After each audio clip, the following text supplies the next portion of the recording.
Well, Eddie, finally, the 2023 schedule is unveiled. Just before we dip into the new dates, the next show is going to be Lee Wood, Maurizio Lara. I know how much you're looking forward to that one. Yeah, I think Lee Wood, Maurizio Lara has all the ingredients to be fight of the year. We saw the fight of the year or event of the year or knockout of the year, won many awards in Lee Wood against Michael Conlan last year at the same arena. The arena is going to be jam-packed. I mean, it's so unusual to see a world champion in his hometown be nearly a 3-1 outsider in a voluntary defence. You know, Lee Wood picked Maurizio Lara, and many said when Lee Wood tore his bicep last year that, Lee Wood didn't fancy the fight, he pulled out the fight. He chose him in the first place, and now he's choosing him again.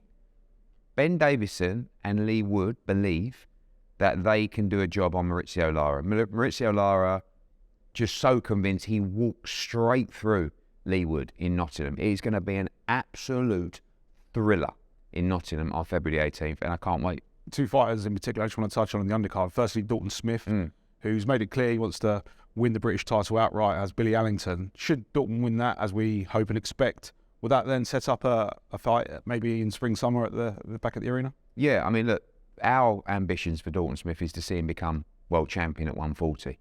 The first step is to win that beautiful Lonsdale belt outright and put it on the wall at home. Then we move potentially to European or to fringe world level. But the building process of Dalton Smith as a star fighter is underway, and he wants to win this outright. So it'll be Allington on February 18th. Then it'll be the final defence headlining in Sheffield in April to win the belt. And then we move on from there to bigger fights. And, this is just the start for Dalton Smith, but building a really nice fan base now in Sheffield, and just up the road in Nottingham, an important fight for him against Allington, who he should be too good for, but gets the opportunity of a lifetime on the big stage. Gary Cully's out against unbeaten Wilfredo Flores. I think it's fair to say all Irish fighters now will be trying to throw their name in the mix for a Katie Taylor undercard slot. Should Gary come through, will he land on the fight in May? Yeah, Gary Cully's in a big fight in Ireland that we're discussing at the moment. He'll be wanting to go through Flores quickly and without any injuries or cuts to make sure that he's good for May. It's a good fight. Flores is coming off a good win.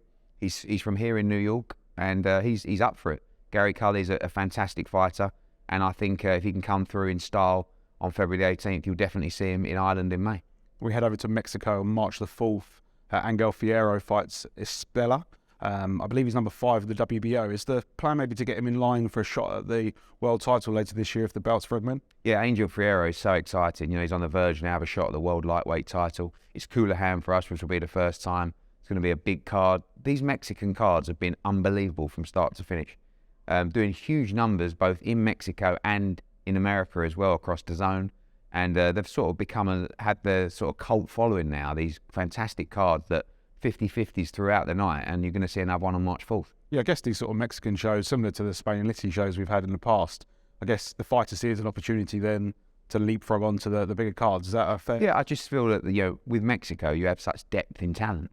You've got fighters in Mexico that you will never ever hear of that actually have the potential to go and fight for a world title. I mean, the reality is that Maurizio Lara and fighters like that, they weren't, unknowns, but they certainly weren't regarded as a top-level elite world championship contender.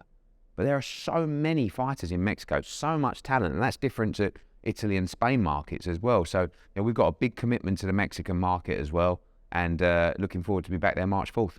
And a week later, Liverpool at the M&S Bank Arena, Callum Smith headlines, and I think the show's titled Rise or Fall.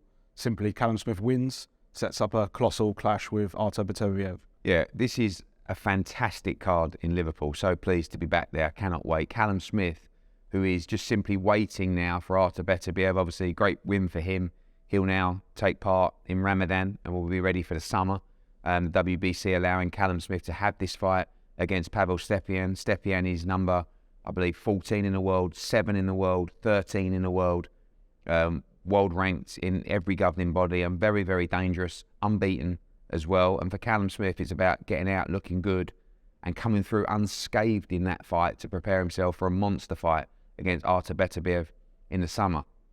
For me, 2 fights that I cannot wait for on this card. Unbelievable fight between Liam Paro and Robbie Davis Jr. Shout out to Liam Paro, sitting right in line for a shot at the WBO world title and the winner of Catterall against Taylor. Just knocked out Brock Jarvis in Brisbane. Comes to Robbie Davis's backyard. Robbie Davis has a shot to absolutely nothing to put himself in line for a world title shot. And he's been super patient, waiting for the right fight, the big fight, and it's landed right on his lap. You know, it's going to be a fantastic atmosphere that night, and that is a massive fight. Liam Paro against Robbie Davis Jr., as is Diego Pacheco against Jack Cullen. It's a random one, but Diego Pacheco is, in our eyes, one of our hottest prospects in world boxing, not just US boxing. Undefeated, looks fantastic, wanted to fight in the UK.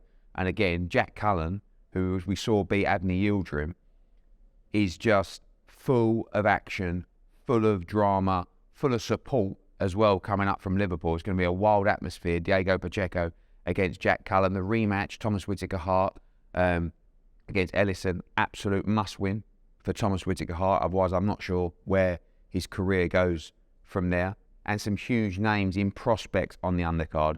Johnny, the Romford Ball Fisher, will be bringing a couple of thousand up to the M&S Arena on March the 11th. His first fight of 2023. Paddy Lacey with a huge army of support from Liverpool as well. Rhiannon Dixon, Campbell Hatton, fantastic undercard, fantastic card from top to bottom in Liverpool on March the 11th. You just mentioned Johnny Fisher there. We saw him go face-to-face with a certain Chris Lovejoy in Las Vegas a couple of days ago. Is there any plans for that later this year? Yeah, I mean, Johnny's doing his own promotion. You know, he's out there doing his face-off through his fights and happy to make that fight. You know, we're looking for Johnny to be active in this first half, March and then May, it looks like. And I'd love to do a next gen with Johnny Fisher against Chris Lovejoy. I think he would sell out any arena in London, to be honest with you. So watch this space.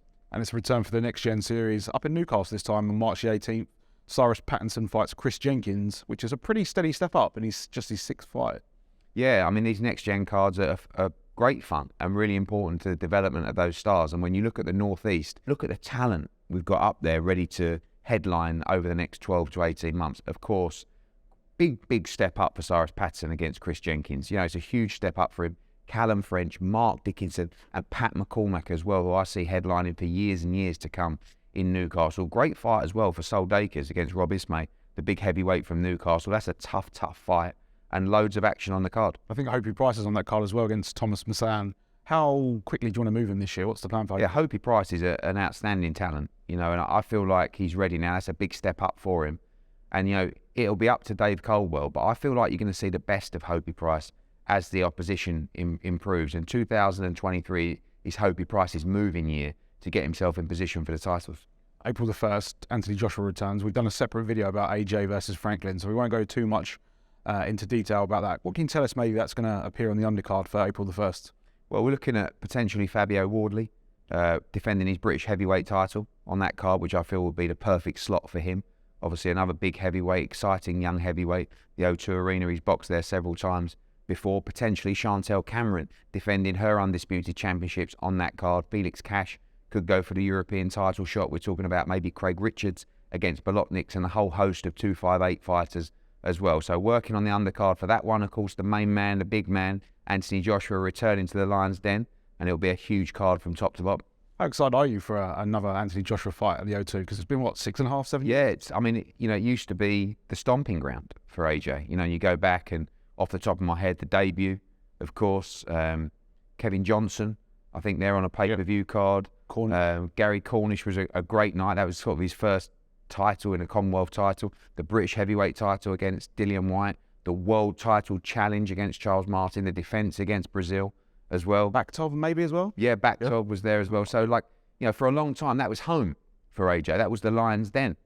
And I think it's going to be emotional for him to return now. I think he's going to really enjoy being back at the O2 Arena. I wish we had another 60,000 tickets, but it is what it is. They're going to go very quickly, and it's a big fight for him against Franklin. You know, Franklin's coming off a great performance against Dillian White in a really close fight between those two. He's full of confidence, and I feel like heavyweights look at AJ and think there's a chink in the armour, you know, and I could be the guy to take that scalp. So everybody's going to raise their game when they fight him, and it's a must-win fight for AJ on April 1st. I'm sure you saw Dillian White's comments in recent days. is the plan for AJ to potentially rematch Dillian? Yeah, potentially. I mean, look, you've got Dillian White, you've got Deontay Wilder. See what happens with Fury. The plan for AJ is to see him become world heavyweight champion again. And we've got to try and navigate him to that path. Now, people talk about the Francis Ngannou fight and stuff like that. Yeah, look, if there's no opportunity to fight for the world title, maybe we look at something like that as well. But it's about activity now. It's about enjoying himself. He's pumped up, he's ready to go, and he's ready to light up the O2 on April the 1st. And a week later, we head to San Antonio. Bam Rodriguez back in action, looking to become a 2-weight world champion. I know you're one of the biggest supporters of Bam going. How do you expect to see that fight go against Christian Gonzalez? I'll tell you what, this is a fantastic card as well, coming to San Antonio on April the 8th. Of course, Jesse Bam Rodriguez, many people's 2022 Fighter of the Year, bids to become a 2-division world champion against Gonzalez. It's a great fight that sets up all the big fights. The unification with Julio Cesar Martinez, the unification with Sonny Edwards. There's some great fights to be made in the flyweight division. A couple of weeks later, April 22nd, retain or regain Joe Cordina against Rakimov. We know from the atmosphere last time out, it's going to be absolutely pumping in there. April 22, Cardiff. Cannot wait. I mean, last time was amazing against Agawa. This time, we're going to be banged out so quickly because this is now a massive night for Welsh boxing, massive night for British boxing, massive night for Joe Cordina. Forget what happened with the IBF. He was unfortunate. The rules are the rules. He has got a straight shot to become a 2-time world champion without ever losing. We saw Rakimov in an unbelievable fight with Zelfa Barrett. Zelfa Barrett will also be co-main event for this card. Wants a shot at Joe Cordina. If he can come through, we'd love to make that fight. But for Joe Cordina, this is a massive fight. I saw him after that Agawa fight. I believed he could go on, unify the division, become a real star. Now, this fight, I think, will put him to another level. It's going to be a great fight against Rakimov. The atmosphere is going to be incredible. As I said, Zelfa Barrett will be on this card, and a big, big card in Wales coming April 22nd. And we know there's potentially 1 or 2 fights in between April 22nd and May 20th. But May 20th, you must be delighted to have landed Katie Taylor's homecoming. I can see a little in your eye just thinking about it. Yeah, I mean, I can't believe we're coming to Ireland. For years and years, tweets, Instagram DMs, letters, emails, when, why? And no one deserves this homecoming more than Katie Taylor. I think this is the first of many fights for her in Ireland, but the first one will be so special. And what a fight. Probably the greatest fight I've ever seen live. Taylor Serrano won at Madison Square Garden. And now you're going to see it all over again. It's going to be an absolute thriller. We are absolutely overjoyed to take Katie Taylor back to Ireland. The card is going to be incredible. Plenty to announce there coming up. But yeah, mark your calendars, May 20th, Katie Taylor debuts in Ireland.